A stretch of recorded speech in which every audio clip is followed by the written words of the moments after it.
बिस्मिल्लाहिर्रहमानिर्रहीम। शुरू करता हूँ अल्लाह के नाम से जो नहायत मेहरबान और रहम वाला है। मोअज़्ज़ज़ सामीन ग्रामी, आज आपकी खिदमत में एक ऐसा वाक़या पेश करने जा रहा हूँ जिसे सुनकर आप हैरान हो जाएंगे।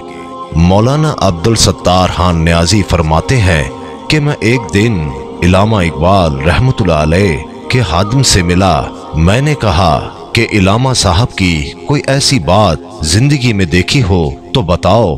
वो फरमाते हैं, जिंदगी में इकबाल ने मुझसे वादा लिया था कि ये बात किसी से बयान न करना।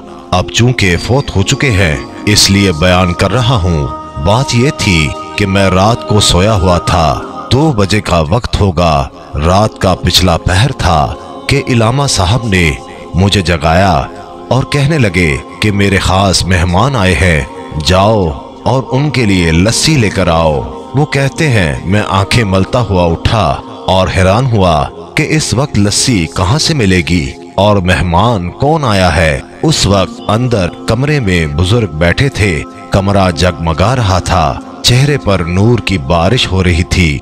मैं किचन में बर्तन लेने गया, लेकिन इकबाल ने कहा कि बर्तन मैं खुद दूंगा। बर्तन मुझे दिया और कहने लगे कि जाओ कहीं से लस्सी लेकर आओ। मैं गली में जा रहा था कि इस वक्त लस्सी कहाँ से मिलेगी। जो ही मैंने गली का मोड़ काटा, देखा तो सामने एक खोखा बना था। एक बाबा जी लस्सी बना रहे थे। मैं हैरान हो गया कि यहाँ न पहले खोखा था ना कभी ये बाबा देखा। रातों रात ये खोखा कैसे बन गया, और दिल में खुश भी था कि काम करीब से हो गया। अब सुबह पता करेंगे कि ये खोखा किसने बनाया। मैंने उनको कहा कि 2 गिलास लस्सी बना दें। उन्होंने लस्सी बना के दी।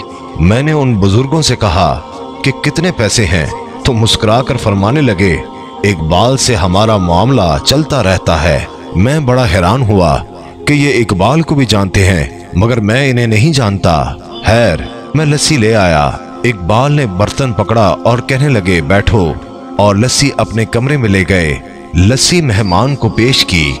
अब मैं अगले हुक्म का मुंतजर था कि मेहमान रात ठहरेंगे या जाएंगे। थोड़ी देर के बाद आवाज आई कि मेहमान उठ खड़े हुए हैं। इकबाल दरवाजे तक छोड़ने गए, बगलगीर हुए और दरवाजे से बाहर निकले। वो कहते हैं, मैं भी दौड़कर निकला। मैंने कहा कि आप इलामा साहब आराम करें, मैं दरवाजा बंद कर देता हूँ। इलामा साहब अंदर चले गए। मुझे अल्लाह की इज्जत की कसम, जब मैंने बाहर झांका तो वहाँ कोई नहीं था।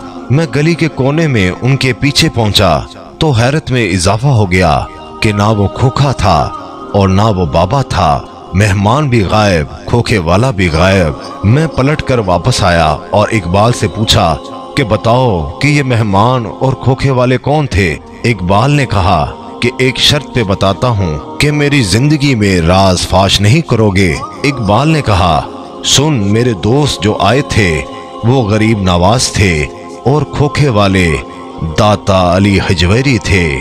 सुभान अल्लाह।